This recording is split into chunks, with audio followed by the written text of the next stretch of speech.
There are two ways you can travel across the sea. You can either take a plane, or you can take a boat. Planes might get you there faster, but if you want to enjoy the scenic route, you jump aboard a ship. A well-made ship can stay afloat for 30 years or more, and when they're retired, they usually go to a breaker's yard to be taken apart with dignity and respect. Not all ships make it that far, though. Some of them end up being abandoned, each one of them with a story to tell. Why start with a single shipwreck when we could start with a beach full of them? If you travel to the Hawaiian island of Lanai, you'll find a series of shipwrecks dotted along Shipwreck Beach, a 6-mile-long shore that plays host to the remains of 12 different forgotten vessels. The trail starts with YOGN-42, an old U.S. Navy ferro-cement fuel barge, and ends with YO-21, another U.S. vessel that was once a Navy Yard oiler. Some of the incidents that have stranded ships here can be blamed on the area's powerful currents and strong winds, but that isn't the case for all of them. Back in the 19th century, the beach became a dumping ground for people who didn't want to pay the costs associated with scrapping an unwanted ship. Most of them rot away, but as YO-21 and YOGN-42 were made from concrete as opposed to timber, they're still mostly in one piece. While some people consider them to be an eyesore, others find them fascinating. That's why Shipwreck Beach has become a popular place to visit for passing tourists. Head toward the Leeward Antilles in the Caribbean and you'll find Klein Curacao, a slightly creepy abandoned island completely devoid of life. That hasn't always been the case though, as is evidenced by the presence of an empty lighthouse. The lighthouse isn't alone on the island. It has 2 shipwrecks to keep it company. One of them is the shattered wreck of the Maria Bianca Guidesman. The vessel was once a proud oil tanker but ran aground on Klein Curacao during the 1960s with so much force that the ship sheared clean in two.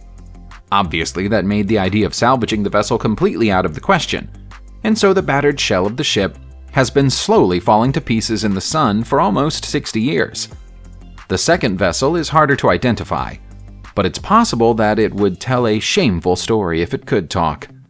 The Dutch West India Company's slave trade route passed through this area, and the island was used to quarantine 6 slaves in a shabby hospital, the ruins of which can still be seen on the island today.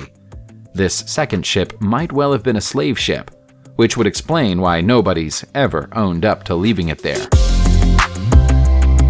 For such a small piece of land, Ireland has a lot of shipwrecks on its coastline and its riverbanks.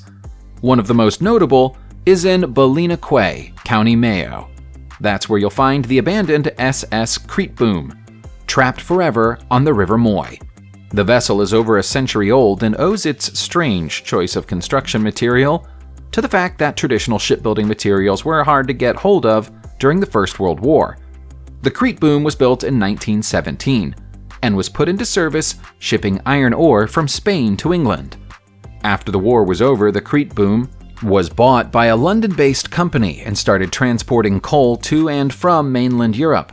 It didn't come to Ireland until 1937, by which point it was in poor shape and was scheduled to be scuttled and become part of a barrier at the mouth of the river.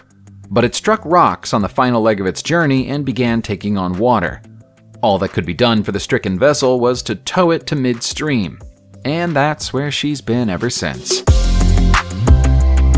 It's a little ironic for a ship with a name like World Discoverer to get stuck in one part of the world for 20 years, but that's the fate that's befallen this vessel. She had a long and happy life before she met with this misfortune, though. The World Discoverer was built in 1974 in Germany and sold to a Danish company as a cruise liner, and then sold again to another cruise company, this time one based in Singapore. They kept her for 16 years, during which time she traveled the whole world and delighted many passengers. By 1990, she was showing her age, but she was given a full refurbishment and started sailing again in good-as-new condition, this time under the national flag of Liberia. It's possible she might even have survived until today under normal circumstances, but it wasn't to be.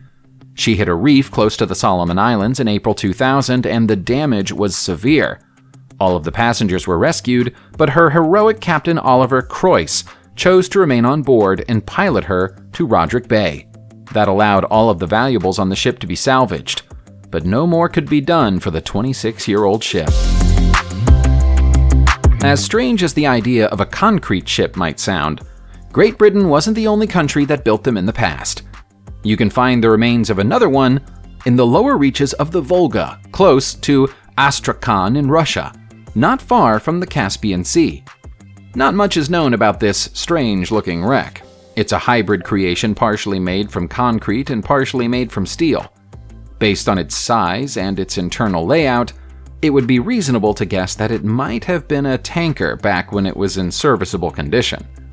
As the vessel is totally unguarded, it's possible for people to climb aboard and explore it, which is how we got these pictures. As you can see, the lower decks are taking on water, and in places the concrete has crumbled and exposed the steel mesh that holds the vessel together. It's clear that the ship has been left alone for a long time, and it's sadly past the point where it would be able to be fixed. Who knows what kind of goods might have been carried inside it back when it had a crew and an owner? We've all heard the famous song Yellow Submarine by the Beatles, but did you know that there's a real yellow submarine stranded in the waters of Coney Island Creek in New York City, USA? The forgotten vessel, which can still just about be identified as yellow despite a thick coating of orange rust, is the Questor 1. The 45-foot-long submarine was built in Brooklyn in 1967 by one man working alone. Jerry Bianco made his ship from salvaged metal and intended to use it to salvage valuables from the wreck of the SS Andrea Doria, an Italian passenger liner that sank close to Nantucket Sound 11 years earlier. He never even got the chance to try. The crane that was lowering the submarine into the water slipped, and Questor 1 fell sideways into a mudbank and got stuck. Bianco attempted to refill the ballast and refloat the Questor, but he couldn't free it, and eventually he was forced to abandon his creation. The ship stayed in the mud until 1981 when it broke free and drifted away. You can still see the top of it on a clear day when the tide is low. If you're interested in shipwrecks and you also have a passion for snorkeling, you might want to consider visiting Australia's Tangalooma Island Resort and combining your two passions. There, you'll find the Tangalooma wrecks. 15 ships were deliberately sunk by the Queensland government over the course of 20 years from 1963 to create an anchorage spot for other boats, and they've all become home to a vast array of marine life. More than 100 different species of fish have been recorded around the wrecks, and sometimes a few dolphins stop by to say hello.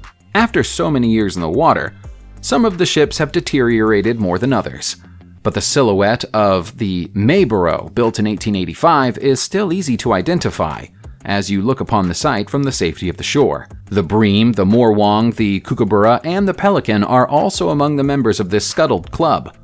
Don't worry if you're not a strong swimmer. You could hire a sea scooter to take a speedy tour of the wrecks if you'd prefer. Our next shipwreck also attracts a lot of visitors and tourists, but for a more somber reason. It's the USS Arizona Memorial in Hawaii. The Arizona was famously sunk during the Japanese attack on Pearl Harbor in December 1941, the incident that sparked full-scale American involvement in the Second World War.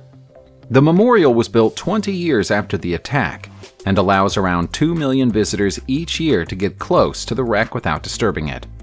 The structure of the memorial straddles the hull of the lost battleship, but doesn't actually touch it, which minimizes the damage that the visitors do to the site. Since 1989, what's left of the Arizona has been registered as a National Historic Landmark. If you'd like to visit the memorial and pay your respects, you might be advised to do so sooner rather than later.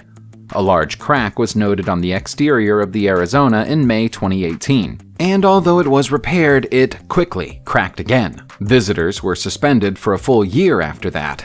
And although they've recently been permitted again, nobody knows how much longer the ship will last. It might still be possible to rescue the TSS Duke of Lancaster, but time is running out fast. The British railway steamer operated throughout Europe between 1956 and 1979, and was supposed to begin a new life as an entertainment vessel after that, but a series of legal disputes have left it beached on the River Dee in Wales for more than 40 years. The Duke of Lancaster used to operate as a ferry service, but the route she worked on was withdrawn in November 1978. A Welsh company bought her and attempted to reopen to fill her with arcades and funfair attractions, renaming her the Fun Ship. But the local council in Lanark Moor weren't happy with the idea. The owners battled with the authorities until 2004, but eventually conceded defeat, and so the ship appeared to be doomed. As rusty as the exterior appears, internally she's said to be in good condition. A new plan to turn the ship into an art gallery was announced in 2012, and saw some of Europe's best graffiti artists invited to come and decorate the hull. But in 2017, the ship was painted jet black without any explanation. There's been no further news since. Heading back to the United States of America, you'll find the Swanee Belle looking conspicuous on dry land in east-central Pennsylvania. Despite the riverboat's antiquated appearance, she's not actually as old as she looks. The ship was built by the La Crosse Riverboat Company in Wisconsin in 1985, but she was based on the much older paddle wheel Belle of Swanee that used to run on the Swanee River in Florida many years earlier. Initially, she carried up to 150 passengers at a time between the Hudson River and East River Bay in New York, but only stayed there for a year or so before moving on to Mobile, Alabama, and then to Johns Pass in Florida. Eventually and inevitably, she started operating on the Swanee River in January 1988, just like the vessel she was based on used to. She didn't last long, though. In November of that year, she was ripped from her moorings by a storm and drifted for more than 60 miles, breaking a hydraulic line before running aground at Hernando Beach. The incident damaged her badly, and so she was decommissioned in 1991. 10 years later, the wreck was bought and moved to Pennsylvania by a businessman who intended to turn her into a restaurant. But the company went bankrupt, and the Swanee Belle was left to abandonment. Our next location is known by two different names: the Staten Island Graveyard and the Tugboat Graveyard. Both names give you a strong clue about what you can expect to find at the New York City site. This is the place that many of the hundreds of ships that used to serve the piers of New York's coast were taken to be scrapped over the years. But the scrapping service no longer operates. It didn't even have the good grace to clean up its mess before it stopped trading. At last count, there were more than 24 ships still floating on the waterway, most of which are in a desperate state of disrepair. Tugboats are moored for all eternity right next to dredgers, rubbing together as the waters rise and fall, and slowly being weathered away. Some of them have sunk so far into filth that only a few rotting timbers remain. Anything that might have scrap value or salvage potential was either sold or stolen a long time ago.